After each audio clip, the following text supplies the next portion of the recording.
My golden child brother ruined my business, so I cut off my toxic family. Years later, they begged to invest. I laughed in their faces. I'm a 35-year-old woman, and I haven't spoken to my parents in 3 years. The reason? My younger brother, he's 32 now, convinced them a few years back that investing in my business was a terrible idea. At the very last moment, they pulled out, leaving me stranded without funding after I had already quit my job. I won't sugarcoat it, I hate my brother. And that hatred isn't just because of what happened with my business. Truth is, I've despised him for as long as I can remember, ever since it became clear that my parents would always love him more than me. He was their golden child, and I was just there. My parents immigrated to this country, and in our culture, men are treated like royalty. There was never any illusion of equality between us. It was made painfully obvious from the start that he would always come first. My parents have deeply traditional beliefs. To them, a woman's only real purpose is to manage the household, get married, and have children. That's it. I've always known they had hoped for a son first, but instead, they got me. They weren't outright cruel, but their favoritism was undeniable. And of course, that favoritism always worked in my brother's favor. It certainly didn't help that my brother was an unbearable person. He always knew he had my parents wrapped around his finger, and he had no problem taking full advantage of that fact. Every achievement of mine was overshadowed by his need for attention, and somehow, he always found a way to make everything about him. A perfect example? My 18th birthday. Instead of letting me have my moment, he decided that was the perfect time to announce he was dating a college senior and planned to drop out of high school to move in with her. Naturally, my parents and everyone at the party lost their minds. His little stunt turned what was supposed to be my day into pure chaos. The kicker? None of it was even true. He made the whole thing up just to steal the spotlight. That's the kind of person he was. And honestly, that's exactly the kind of person he still is. The moment I left for college, I never looked back. I only returned home when I absolutely had to, which, thankfully, wasn't often. My parents didn't seem to care much either. They still had their beloved son, and that was all that mattered. Even when he eventually moved out for college, the contrast was stark. My send-off was a small gathering with close family and a couple of friends. They threw a massive party, invited everyone they knew, and even rented out a fancy restaurant. By then, I had already accepted that I was on my own. My parents were never going to invest in me the way they did in my brother. The only reason they even paid for my college was because they knew my father could afford it without a second thought. In their minds, it was still a waste of money, since my real purpose in life was just to get married and start a family. I had to practically beg them to let me go, promising to be eternally grateful if they did. My guess? They only agreed because it meant they could still control me in some way. Regardless of their reasoning, I made the most of the opportunity. I graduated from business school as a top student and landed a job pretty quickly. Once I started earning, I assured my parents that I would pay them back every cent they had spent on my education, but not immediately. They weren't exactly thrilled about that, though their bigger disappointment came from the fact that I wasn't actively looking for a husband. They had genuinely believed that the moment I graduated, I'd settle down, just like they always wanted. My mother, in particular, was strongly against me working.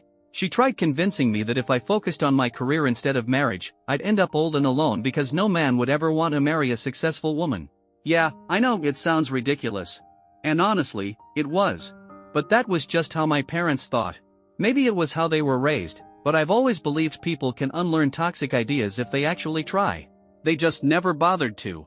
I tried explaining that times had changed, and being independent was far more important to me than finding a husband. They were furious for a few weeks, but when they saw that their anger had no effect on me, they eventually let it go, and things between us returned to a civil, if distant, state. By then, I had a stable income and started repaying my parents little by little. After a few years of working and living frugally, I finally paid off my entire debt. And once that was done, I saw no reason to keep up the pretense of having a relationship with them. If it wasn't already obvious before, it became crystal clear then my brother was their only real priority. I used to meet them occasionally for lunch or bump into them at family gatherings, but after clearing my debt, I started seeing them less and less. Being around them was suffocating. Every visit came with relentless pressure to find a husband and settle down. The other reason I distanced myself was because every conversation revolved around my brother. He had also gone to business school, but unlike me, he was a terrible student. From what I heard, he spent most of his time partying and barely scraped by. Yet, for some reason, my parents never stopped bragging about him. Meanwhile, they never spoke about my success, even though I had climbed far higher in my career than he ever did. He hadn't even managed to find a job on his own. My dad had to hire him out of obligation. He could probably sit in an office all day doing nothing and still get paid. There was nothing impressive or admirable about it, but my parents acted like he was some prodigy. At this point, I had long accepted that this was just how things were. I was used to being the afterthought in my parents' eyes. So, it really wasn't a shock when I stopped talking to my parents after paying them back. The only reason I had even stayed in touch with them before was because I owed them money, and it felt strange to completely cut ties while that debt was still hanging over me. But once that was taken care of, I shifted my focus to my career. They didn't make any effort to stay connected either, so we naturally drifted apart. A couple of years later, a coworker and I started tossing around the idea of launching our own business. After a lot of planning and back and forth discussions, we had everything worked out before I even considered approaching my parents. We developed a solid business plan because I wasn't going to them as their daughter. I wanted them to see me as a serious entrepreneur seeking an investment. By that time, my relationship with my parents was distant at best, so it felt awkward to go to them for financial backing. But I knew one thing for sure: my dad was a sharp businessman. His experience and insight could be invaluable to us. My business partner also thought it was a smart move, and most importantly, they were our safest bet for funding. When I finally pitched the idea to my parents, they were actually impressed. Surprisingly, they didn't find it strange that I was coming to them after years of minimal contact, and they respected that this was a purely business transaction. Let's be real, they wouldn't have agreed to invest if the idea wasn't great. It was obvious they didn't care that I was their daughter, but my dad did like the sound of making more money. That was enough to get him on board. Unfortunately, we never signed anything official. My dad gave me a verbal agreement, saying he'd move forward with the paperwork after his lawyers did their due diligence and we had something more tangible than just a business plan. So, 4 months, my partner and I kept working our full-time jobs while also building the foundation of our business. We had a few potential investors lined up, but my parents were willing to contribute the most, so we needed to impress them and keep them committed. It was exhausting, but after months of hard work, we had about 75% of the groundwork done. Feeling confident, I approached my dad again, and he told me he was impressed. He finally agreed to move forward with the paperwork. My partner and I were so relieved that the next day, we both submitted our 2-week notices. That turned out to be a huge mistake. Just a few days later, my parents called me over to their house. When I got there, they sat me down and casually dropped the bombshell: they had changed their minds. They weren't going to invest in my business anymore. I still remember that conversation vividly. It felt like my entire world had just collapsed. I had done everything right, and here they were, hanging me out to dry. When I asked why, they didn't have a real answer at first. Up until a week ago, they had been completely on board, so something clearly wasn't adding up. I kept pressing them until they finally admitted the truth. They had spoken to my brother. Apparently, he had convinced them that my business wasn't a good investment. He told them it was bound to fail, so my father decided to pull out solely based on his word. I was furious. I asked why my brother hadn't said anything earlier, and my dad's response made me see red. Supposedly, my brother had been thinking about it for a while but wanted to wait and see what I came up with before making a decision. That was a lie. My brother hadn't been carefully analyzing my business. He wasn't concerned about whether or not it was a good investment. He had been waiting, biding his time, until I had done the bulk of the work so he could sabotage me at the very last second. And that's exactly what he did. Like the conniving snake he was, he swooped in at the most devastating moment, knowing it would leave me completely stranded. He played his cards perfectly, ensuring I was left in an impossible situation. I lost it. Right there in my parents' house, I completely exploded. I told them exactly what I thought of them, my brother, and their blind favoritism. I said things I had bottled up for years, then stormed out, vowing to never speak to them again. When I got home, I had to face the reality of what had just happened. Not only had my own family betrayed me, but I had my business partner counting on me, and I couldn't let him down. I told him everything. He was supportive and even suggested that we could try taking back our resignations if our company would still have us. But I wasn't about to backpedal. I had already taken the leap, and there was no turning back. So, instead of dwelling on my parents' betrayal, we started searching for new investors. We needed funding, our personal savings wouldn't be enough, so we threw ourselves into pitching our idea to anyone who would listen. After a few weeks of relentless effort, we finally secured a few investors who saw the potential in our vision. With their support, we started building our business from the ground up. Those first few months were brutal. The workload was overwhelming, and we barely got any sleep, constantly questioning whether we were making the right decision. But we pushed through. And a few months later, we finally broke even. From that moment on, there was no looking back. Our business took off, and it was all thanks to our dedication and hard work. We believed in our idea, and more importantly, we believed in ourselves. So, despite my brother's little scheme, he couldn't stop me. He thought he could crush me, but it was in my destiny to succeed, and there was nothing he could do about it. The only silver lining in all of this? I no longer had to pretend to be on good terms with my family. I had given them the chance to be part of something great, but I had forgotten just how selfish and cruel they really were. My brother, in particular, was as manipulative as ever, and my parents, well, they had once again proven that I was nothing more than an afterthought to them. And honestly, I'm glad they didn't invest. I wouldn't want them to have even the slightest claim to my success. They never once apologized for pulling the rug out from under me at the last minute. And after that day, I never spoke to them again. Looking back, I'm actually glad my parents never reached out after that fiasco. I wouldn't have even known what to say to them. But recently, out of nowhere, they got back in touch because, of course, now that my business is thriving, suddenly they want to be a part of it. This happened just a few days ago, on a Sunday. I was at home when I heard a knock at the door. To my surprise, there they were, standing outside my apartment. I've been living in the same place since I graduated college, so it wasn't hard for them to find me. But I was completely caught off guard. After nearly 3 years of radio silence, what could they possibly have to say to me now? Still, despite my better judgment, I opened the door and let them in. Some tiny, foolish part of me thought that maybe, just maybe, they were here to apologize, to finally make things right. But, of course, that wasn't the case. They hadn't come to mend fences. They weren't here to acknowledge the way they had wronged me. No, they were here because they had finally heard how successful my business had become, and now they wanted a piece of it. They didn't even bother with small talk. No questions about how I was doing, no effort to act like they cared. They got straight to the point. They now saw my business as a worthwhile investment and wanted to get in on it. I had to laugh. The sheer audacity of it all was hilarious to me. They really thought they could waltz back into my life and expect me to just agree, no questions asked. So I laughed right in their faces and told them flat out that it wasn't happening. They could leave now because there was nothing more to discuss. My father looked stunned. He went red in the face, struggling to find the right words, then sputtered that I had no right to insult him like this. According to him, I owed him respect because he was my father. Respect? From the same man who had never shown me even a fraction of it? The hypocrisy was unreal.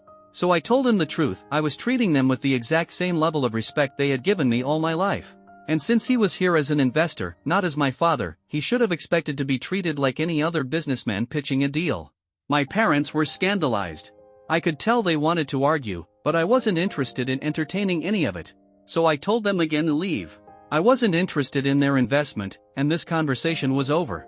That's when my mother burst into tears. She sobbed about how she had always known letting me go to college would backfire but had never imagined it would happen this soon.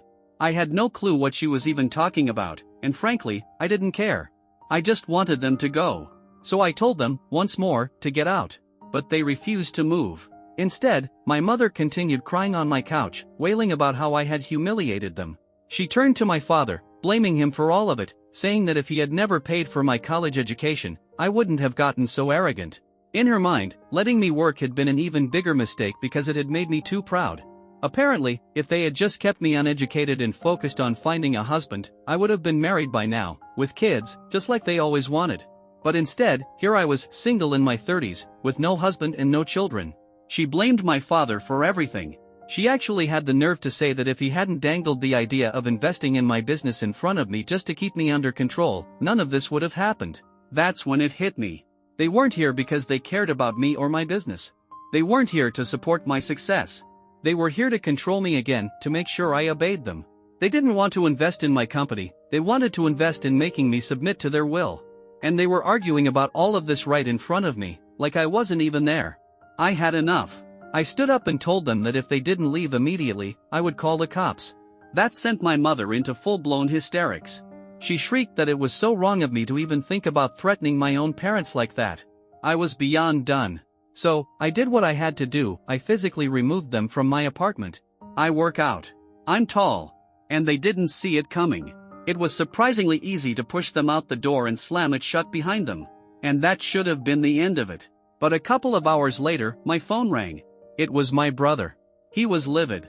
He actually had the audacity to threaten me with legal action. He claimed that I had physically harmed our parents and that I owed them an apology. According to him, my behavior was disgraceful because, in his twisted mind, they were the ones who had raised me and made me capable of reaching the position I was in now. It was laughable. First of all, I had barely touched them. I had been firm but gentle. Second, I'm pretty sure it's not illegal to remove people from your own home. But my entire family was now up in arms, swearing that if I didn't apologize, they would sue me.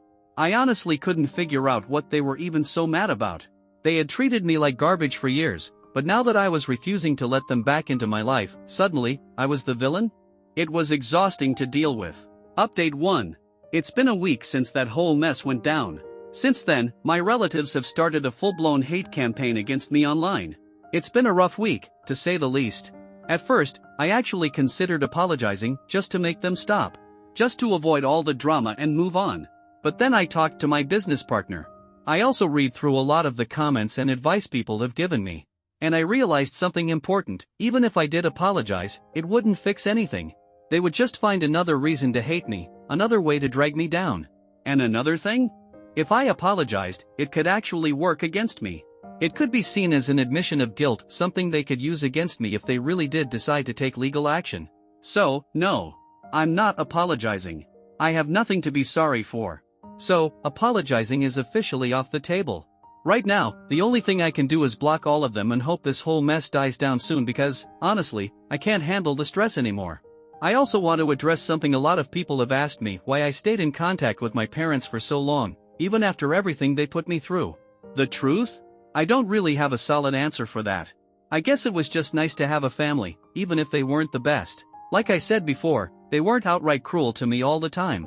There were a few good moments mixed in with the bad, and I guess I held on to those. But to be clear, I'm only talking about my parents here. My brother and I? We never had a relationship. And I'm glad I cut him out of my life. That man is the literal devil in human form, and I'm sure by now, you all see that too. The way he sabotaged me before I even got my business off the ground, convincing our parents to back out when all the work was already done, was some next-level, evil genius type of move. I have to admit, it was impressively cruel. Most people wouldn't even think to go that far just to ruin someone else's life for fun. Update 2. I talked to my business partner about what I should do next. My biggest concern wasn't my parents or even my brother, it was the fact that my relatives had started posting about me online. I was afraid that if those posts somehow reached my business associates, it could reflect badly on us. That kind of drama could be damaging. But my partner gave me some solid advice.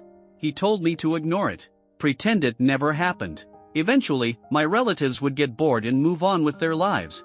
And honestly, he had a point. They couldn't possibly keep this up forever. Once they realized they weren't getting a reaction out of me, they'd stop wasting their time. Some of you suggested I make a post of my own or clap back in some way. While I appreciate the support, I don't think that's necessary. Engaging would only lead to more drama, and I have no interest in that. I just want to focus on my work and move forward with my life. I've come too far to get caught up in pointless family theatrics. Oh, and since my brother had to use a different number to contact me, because I blocked him 3 years ago, I got a little curious. I had told my friends not to bring him up after I cut ties with my family, so I hadn't heard anything about him in years. But now, I kind of wanted to know. So, I asked a couple of my friends if they had any updates. Turns out, he's still working for my dad's company. That, in itself, is pretty pathetic. In all these years, he hasn't moved up or done anything remotely noteworthy.